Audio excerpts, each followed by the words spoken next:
Hey guys, yeah, I just thought I'd do a video in response to Pappa Dan's question, which I've only just watched the video and I'm about a week behind, as you can see. Oops. Well, you know what it is, life gets in the way, etc. So it's probably been about, what, 2-3 weeks since I last did a video. So I thought this would be a good opportunity to get another one going. And basically what his question was is, how do you display your models? So I thought I would show you my builds and jump on the boat in answer to your question, Dan. So here we go. Right up here, got my little display cabinet. And there's some builds I did from the Fast. And as you can see here, this is my top shelf where I've got some of my builds. Oh, it's gone a little bit out of focus, don't know why, but there you go. And then obviously first off is the most recent completed build, which was Ravel's 1 350th Type 7C U-boat. It was my first U-boat. A very interesting process on the weathering. Extremely enjoyed this. So much so I've already got another sub in, which I will build later on. It's another one of Ravel's. I think it's a Type 9B. Was it a 12? I can't remember. In 1/144th, which is slightly larger, so I might be able to squeeze that one in before the year's out, I don't know. But behind it was my first entry into Chancellor North Wales WW1 Group build.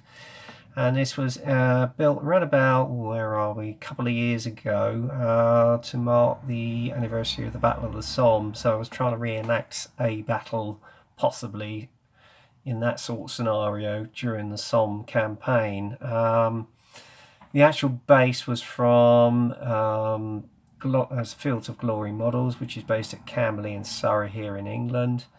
The figures were a mixture of some figures from the attack set of master boxes and also the Tamiya World War One British Battalion set. And I really took my time on this with the weathering process on the actual base and also the figures as well. I was extremely happy with how it came out. In fact, I'm possibly going to try and squeeze another build in for the World War One Group build if I can this year, because obviously coming up to November is the centenary of the armistice, so we will see.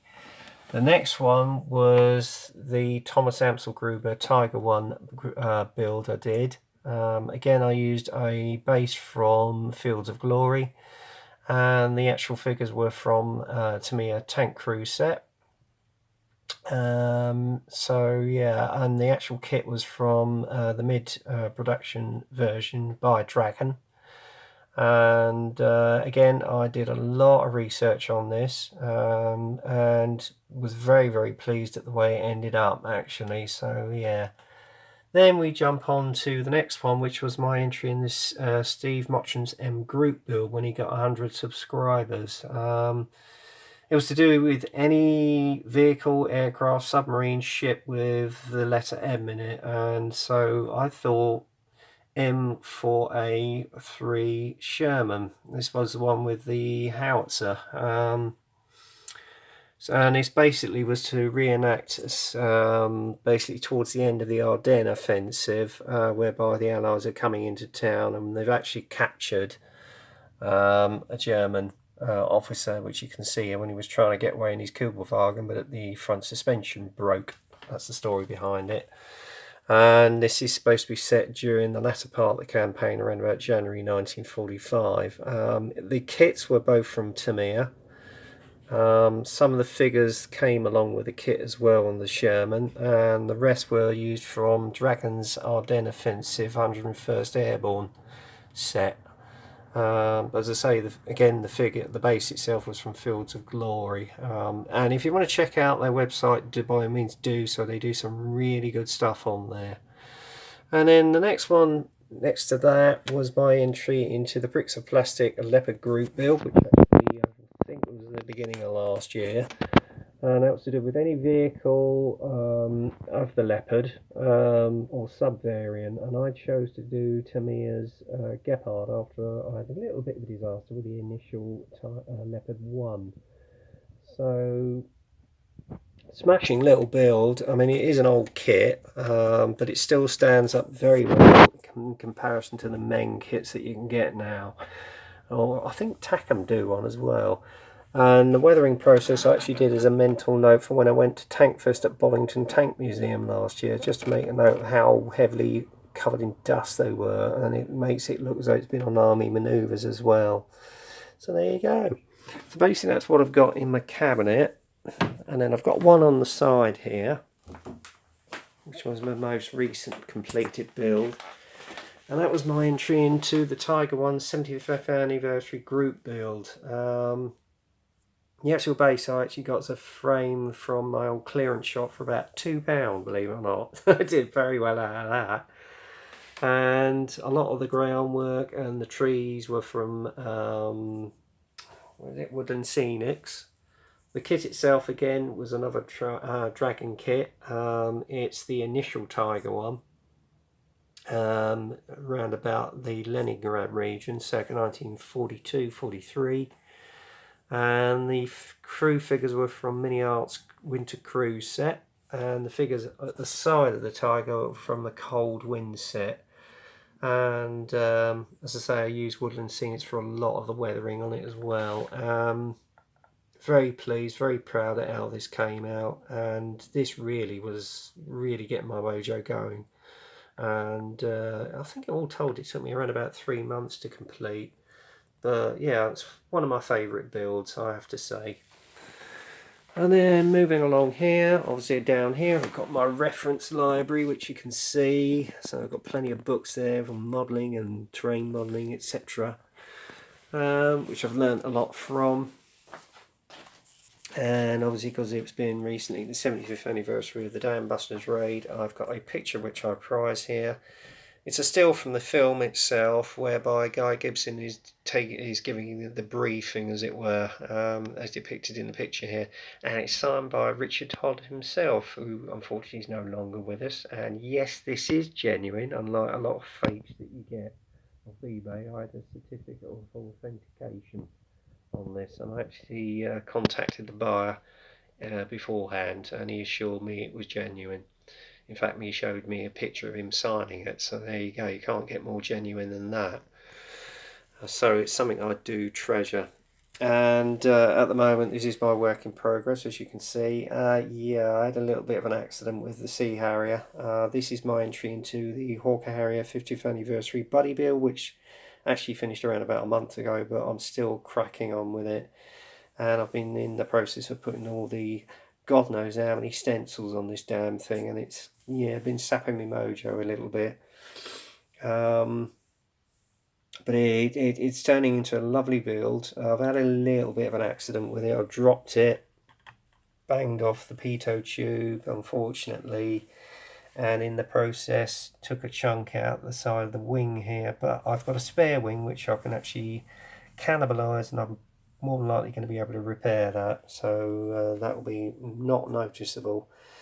So yeah, and yeah, not much work done on the Tiger for my Curse Group build entry, but as soon as I finish the Sea Harrier, I'll be jumping back onto this, even if it does miss the deadline, which I think is July the 8th, so that's what, 3 weeks away. So I'm going to have to get cracking on this, or 4 weeks away now. Now, up here, some of my past builds. This was my first one that I got when I got back into the hobby, when I was recuperating from a heart attack. And this is the Tamiya Panzer IV Aus D, and it's supposed to depict a vehicle during the French campaign circa 1940. Not a bad little build. Tracks are a nightmare because they are a little bit snug. But it did turn out to be a good build, and this was my first ever group build entry, which was the Styrene Syndicate's Community Tank group build, and this was the venerable Tamiya Chieftain. It is not a bad little kit. It still stands up well to its age. and I thoroughly enjoyed it. In fact, so much so I started jumping on more group builds. And my second one was my first Tiger, which was the old Cyber Hobby Tiger One early production. And that was for the Mike Cohen tribute build, which took place, I think, around about 3 years ago now. And I had to actually end up cross-kitting this with an old Tamiya kit, but it still came out extremely well, and I'm still proud of it to this day. The next one was my first trumpeter kit, which was the AS90, 155mm self-propelled gun. I used some extras from Black Dog, which is all the stowage that you see on there, with a little bit of extra brass for the basket on the top there, and heavily weathered it as well, and was very proud of how it ended up. Admittedly, it's got a little bit broken here and there since then. That's one of the hazards, unfortunately, but it came out well. Anyway, the next lot is a mixture of Bandai and Revell, which is all my Star Wars builds. As you can see at the back here, I've got the Death Trooper from Rogue One.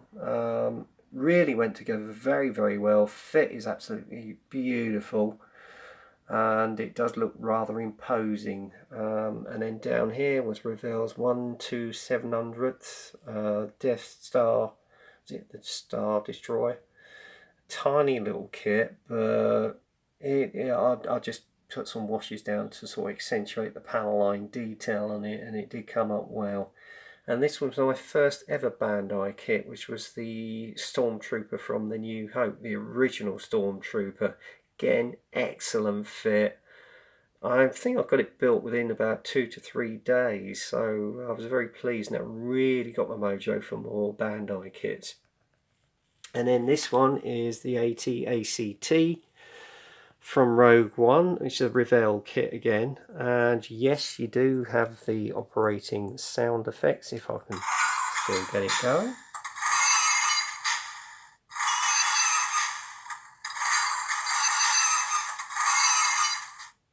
So that's still going, the battery's still going in that, and I think I finished that well over a year ago actually.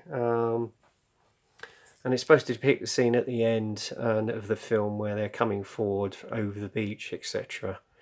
And then the one before that was the AT-ST.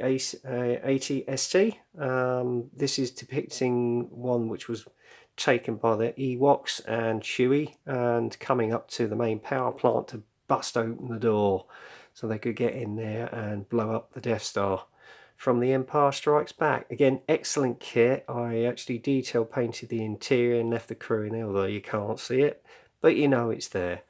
And then beside that is the lovely figure of Captain Phasma, and also I've forgotten the name of the figure, but very imposing again, and that I just love his cloak. It really is nice. And then finally behind that we've got the New Order Stormtrooper. That wasn't such an easy build, I must admit. The fit on some of the parts not as good, and I did have a bit of a battle on my own, but I managed to get it built all the same.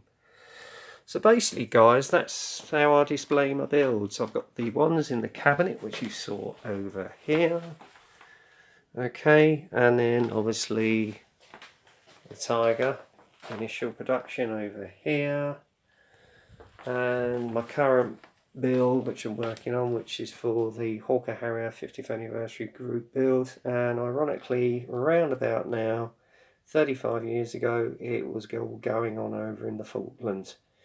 In fact, yesterday or the day before was the 35th anniversary of the Battle of Goose Green. So yeah, and I remember that well at the time because I've actually left school then. And I thought we were all going to get called up, but it didn't happen. And then obviously my past builds, and then up to date to my Star Wars builds. Whoops, a little bit out of focus, but there you go. So there you go guys. Anyway, that's it for now. So until the next time, get kit crazy, happy modelling, and I'll speak to you soon.